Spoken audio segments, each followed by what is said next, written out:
Você, naquela época, você já questionava algumas coisas ao seu redor, ou algumas coisas sobre você, sobre a Bíblia? Você já tinha essa consciência? Então, na verdade, assim, a questão da transexualidade para mim sempre foi muito clara na minha cabeça, muito clara.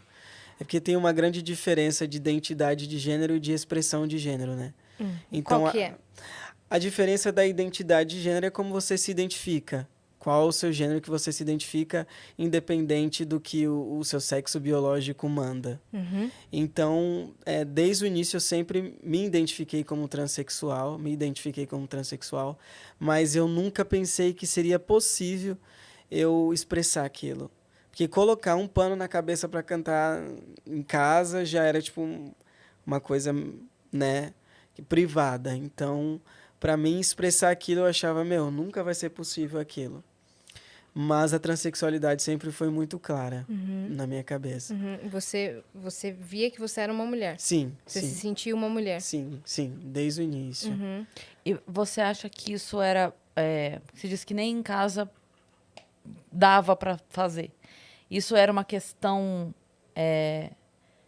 como é que eu vou dizer? A sua mãe também não aceitava? Ou você sentia que aceitava, mas os outros...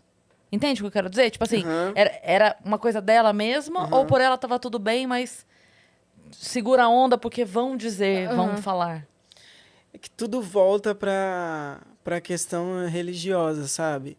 Porque eu não venho de uma igreja inclusiva. E na igreja que era uma igreja mais conservadora, esse tipo de educação é muito comum, uma coisa mais severa, entende? Que, na verdade, a galera fala... Eu ouvi muito quando era criança sobre a tal ideologia de gênero. E na minha cabeça, a questão da ideologia de gênero tinha totalmente a ver com a identidade de gênero. Na minha cabeça era isso, porque era o que eu ouvia os pastores falando. Na verdade, eu entendi que ideologia de gênero é o que a gente vive, entende? A questão do chá de bebê, da questão do quarto azul para o menino e o quarto rosa para a menina. Então, essa ideologia é o que tem dentro dos lares conservadores. E foi o que eu vivi. Então, essa pressão muito grande de tipo assim... Eu tenho uma mão quebrada, totalmente. De punho mesmo. A minha amiga tá aqui, ela sabe. Então, tipo assim, Desmunhecada, se diz. desmunhecada. Então, eu já andava assim, desmunhecada, e minha mãe já vinha... Vamos firmar essa mão, entende? Mas é comum. Infelizmente, é comum isso. E também toda a pressão de, tipo, o que a galera vai pensar? Eu não posso fazer... Você não tem possibilidades, amiga. Essa é a verdade. Você não tem muitas possibilidades. Caraca, então sua família já percebia, mas não Ah, queriam ver. sim. Com Ou certeza. tentaram te corrigir em algum momento? Ah, a todo momento, com certeza. É muito triste pensar que alguns pais possam colocar a religião acima da felicidade do filho quando nem Deus faz isso, né?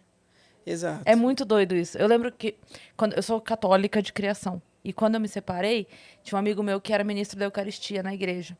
E aí tinha aquela coisa de, divorciado não pode comungar, não sei o quê, né?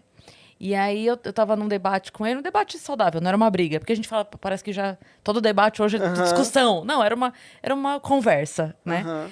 E aí ele tava falando isso, porque não pode. Mas por que não pode? Daí eu lembro que eu argumentei com ele assim, eu falei, olha, se meu pai, meu pai, de carne e osso, meu pai, que comeu minha mãe e eu nasci. Se esse cara, com todos os defeitos dele, de ser humano, quer me ver feliz, como é que eu posso acreditar que Deus não quer me ver feliz? Sim, sim, sim. Né? Eu não tô fazendo mal pra ninguém. Eu tô vivendo a minha vida, eu tô fazendo... sempre que eu posso, faço bem pras pessoas, ajudo quem eu posso. E aí, como é que eu posso acreditar que ele, tendo me feito da forma que me fez, seja lá qual for, não quer me ver feliz só porque eu resolvi me separar e viver uma outra vida? Porque, não, ele prefere que eu seja infeliz desde que... Sabe? É muito louco isso, é um pensamento... Muito. E sabe o que é o louco? Tipo assim, você falou sobre colocar a religião acima de tudo. É o que acontece, por exemplo, agora, nessa fase da minha transexualidade, de poder externalizar tudo isso, eu tenho recebido inúmeras mensagens de todos os níveis que você imaginar. Tipo, ameaça de morte, todos os níveis. Que você já recebia antes. Imagina agora. Sim, com certeza. Agora, tipo, intensificou muito mais. E o que acontece? as maiores religiões do mundo são catequistas. O cristianismo, o catolicismo, o islamismo e algumas outras. E, normalmente, as igrejas que têm um intuito de ser missionário, de fazer com que as pessoas acreditem num Deus verdadeiro, e normalmente esse Deus verdadeiro é o Deus delas, né? Então, normalmente, são religiões catequistas.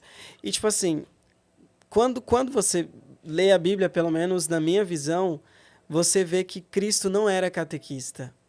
O que é ser catequista? É meio que você forçar alguém a tentar entender a sua visão.